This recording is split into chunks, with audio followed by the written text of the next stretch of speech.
Hey church, it's Sam here. I just wanted to jump on really quickly and unpack some thoughts I had after Dan's sermon on Sunday about growth. Unfortunately, I have no plant analogies because I've never kept a plant alive for longer than maybe a month in my life. So I thought I'd jump on and talk about something I'm actually really passionate about, which is eating food. So when I finished school, when I was 17 years old, I had a few things in my life that I hadn't had before. I finally had a license I could drive around. I had a little bit more freedom. And I had a little bit of disposable income. So what did I do with these great resources God had given me but go to McDonald's every single day of my first year of uni and grab myself a double cheeseburger meal? I kid you not, I ate Macca's every single day for my first year of university. And don't get me wrong here, I'm not about to sit here and bag out McDonald's. It's an awesome treat, it's really easy, yummy fast food. But the issue was I was eating it every single day. And I'm pretty sure you can expect what might have happened when every single day I was consuming something that maybe wasn't super nutritionally great for me. I started to feel sick. I was tired all the time. I just felt burnt out. That saying, you are what you eat, really was true for me. I was feeling really yuck from eating Macca's every day because the food we consume every day, the thing that we make a habit, actually really changes us and shapes us and affects us. And I was thinking more about this. It's not just the food we eat that really affects us, but maybe more significantly, it's what we feed our mind and our soul with that can have a really big effect on our life. I don't know about you, but during the time of COVID, I started to notice my little screen time report that would pop up on my iPhone each week and notice that each week it was more and more hours I was spending on my phone, scrolling through social media, checking the news probably like every hour on the hour to see if something new was going on, watching Netflix series about Tiger Kings and all sorts of weird things like that. Just spending a lot of time consuming technology. And when I say this, I'm not again saying that there's anything necessarily wrong with social media or Netflix or the news. All of these things are really helpful at times. During COVID, social media and Zoom were things that kept us connected, that helped us to stay close to one another when we couldn't see each other. But the issue I was finding is similar to when I was eating that fast food. The things I was consuming each day, the things I was feeding my mind with when I was getting up in the morning and checking my phone straight away, it was starting to have an effect on the way I thought and felt. I started to feel anxious. When I checked the news every day, I was feeling kind of fearful of what was going on in the world around me. When I was spending all my time on social media and consuming kind of endless entertainment, I started to feel this sense of comparison with others, this anxiety. Why doesn't my life look that way? Why aren't I being as productive as they are during isolation? The things I was consuming each and every day were actually starting to shape my thoughts and my mind, and they weren't necessarily good for me.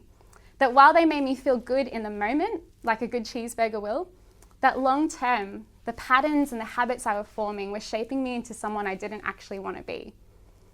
And so something different to this, something that Jesus himself would talk about when he talks about feeding himself, is there's a story in the book of Matthew where Jesus is in the desert, he's in the wilderness, in a time of trial and temptation and testing.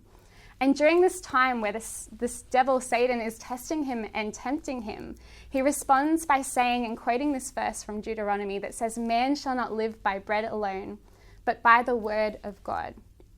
Jesus actually identifies that the thing he was turning to for strength, what he was feeding himself with, what was giving him the strength to stand firm in trial, in temptation, in weakness, was the word of God, was the Bible. That was the food of Jesus. And the thing about the Bible is, I know when I first came to faith, I would kind of look at this book and think, it's just this weird old book. It doesn't make a lot of sense to me. But the writer of Hebrews actually describes the Bible as living and active. That this book, this little brown book in my case, actually has power. It has power, it has significance. It was the food of Jesus himself. It was the thing that he said gave him strength. So what is so special about the Bible? And it's interesting because when I was talking before about how the things we spend our time on, that we give our thoughts to, can shape us, the great thing about the Word of God, that it's living and active, is that it actually does transform us and shape us too. That when we feed ourselves with the food that Jesus ate, we're actually becoming more like him. We're being shaped in his image. And not only that, is that our thought patterns start to change. That instead of being kind of informed by what other people think, by the things we're consuming, by the media, by the news, that actually our thoughts are being shaped by God and his thoughts towards us. That when we feel afraid, we can go to the Word of God and see that he says, "Do not fear, for I, God, the God who created all things, is with you." That when we feel lonely, we can go to his Word and see that he says, "I will never forsake you. I will never abandon you," that nothing could separate you from the love I have for you. This Word tells us who God is. It tells us who we are. This Word can actually transform our lives. And so when God gave us this Word, it wasn't like he was saying, "Here you go, here's another Christian box you can try and tick and feel guilty about." But instead, he's offering us a gift. He's saying, "Here you go. You can know me. You can know who I am. You can read about the things I've done for you, the things I've done for others, my faithfulness, my promises, how I'm never going to let you down. And you can read about my mercy and kindness to you. You can read about my plan for salvation and my plan for your life." How incredible a gift that is. And so my encouragement, maybe challenge, maybe question for you today, what are you feeding yourself with?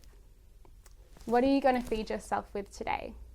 In this time where I think anxiety, comparison, fear can kind of take over, God's inviting us, come to my Word and you will find peace, you will find rest, you will find fulfillment, you will find promises and my faithfulness.